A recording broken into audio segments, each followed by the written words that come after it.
I think they need to be investing much, much more heavily, and I say this as a producer, so, might be shooting myself in the foot here, but they need to be investing much, much more heavily into AI.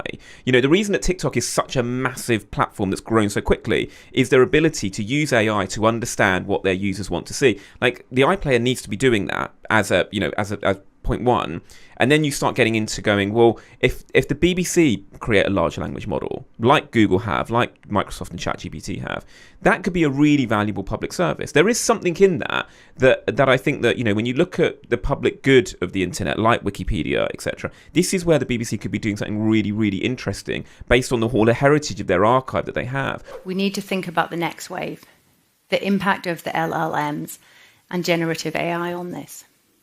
The fundamental LLMs are up and running, but they are only trained on aspects of the internet. So the answers you get out are a synthetic derivative. They're a regurgitation of what's already on the internet. We, of course, need data transparency, so we know how they are using inputs. But what if we went further?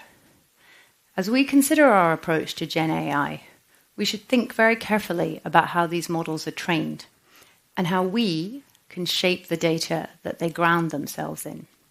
What if they had to be trained with validated public service content, with public service values in it, and to help fund that content by paying fairly for it? We could go further than that. We could think about adding other publicly funded, transparent data, subject to oversight and independent verification. That kind of data as an input might give us outputs that shape the kind of society we want to live in, rather than one that feeds off spin and propaganda and sometimes stolen copyright. We have been focused on the culture wars in the past few years. I fear that we have spent far too much time worried about the culture and not enough time thinking about the war.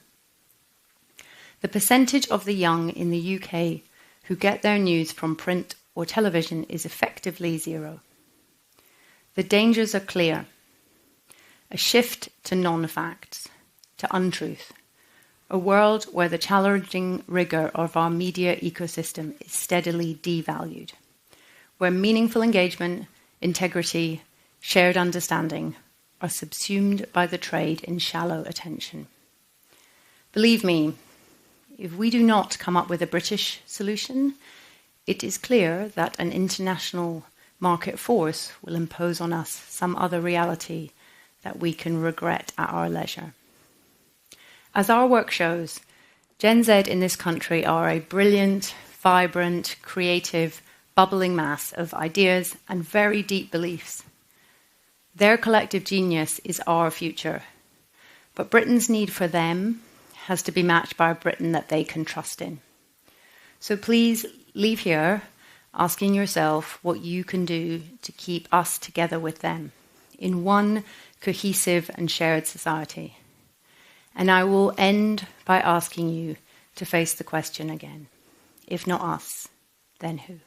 One of the things that I hear a lot of criticism around the BBC is that there's not enough of the different parts being joined up. We go back to Popmaster. Had the TV part of the BBC be talking to the radio part of the BBC, that situation would never have arisen where they lost that brand and it went elsewhere.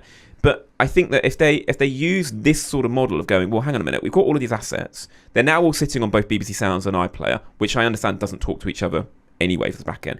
All of these incentives are there to kind of go, well, somebody else is going to do it, so we may as well do it first. And I do think that if they do it right, there is a really good public service value in this that I think would be useful to combat disinformation, will be useful to kind of celebrate British culture and kind of help us understand where we're going next, as well as the audience figure out what stuff they should be listening to and watching. But there is a long history of broadcasting organisations and media companies seeing something as a threat before they realise it's an opportunity.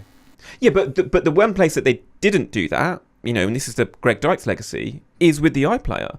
Greg Dyke was one of the very first to understand that actually streaming video was going to be a really, really big thing. That's why they invested early into iPlayer, and now that's been the whole thing that the BBC is based around.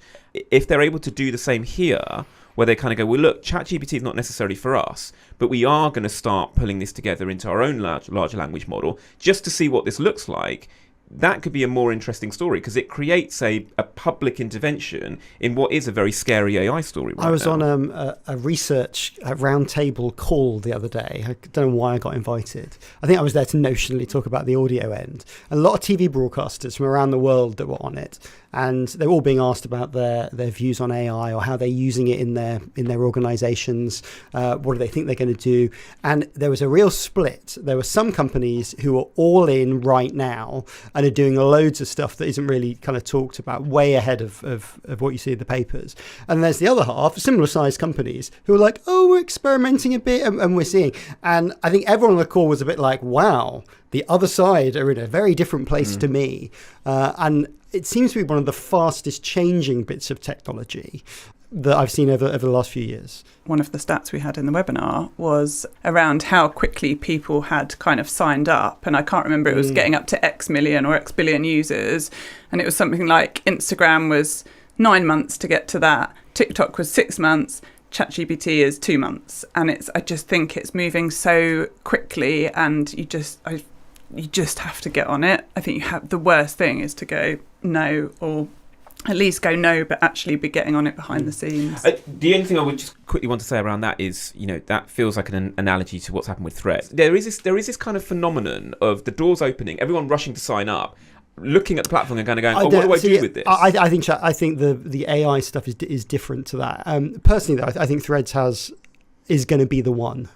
Okay. It is going to be the one. So, of course, everyone piles in. I feel I've gone about 6 months to like an episode of the media podcast 6 months ago. Everyone piles in and then it drops off. But I think on social, everyone's gone a million different directions. I think what's interesting with AI is that everyone's gone, right, okay, existing large language models like the ChatGPT ones. And then there's like, oh, what have we got internally? What is our own large language model? So if you use Adobe Photoshop with some quite good AI stuff, that's all trained on their own licensed material. I think Getty are doing something similar around their material. That's where I think that's what I'm saying. So the ChatGPT stuff is interesting because people are signing up to it, but where it becomes for me more interesting is with, I think it's called Sidecar or SidePod, whatever they're doing with Microsoft Office, whatever they are. Google Bard is kind of part of that because Google Search is a product, and then they're integrating it into there. I do think Firefly and what Adobe are doing is one of the more interesting spaces because you're actually got a user that understands how to use, have opened up Photoshop to do something, and then are using AI to ask it to do something more. That's where it becomes really, really interesting. ChatGPT, to me, feels like a shorthand for AI. Yes. Like it's become the verb that we use to talk about AI. But really what we need to be seeing is people like the BBC kind of going, well, what's our version of Google, which is what we talked about previously, and now going, what's our version of ChatGPT that has a value to the end user? And then we can kind of start seeing some interesting products.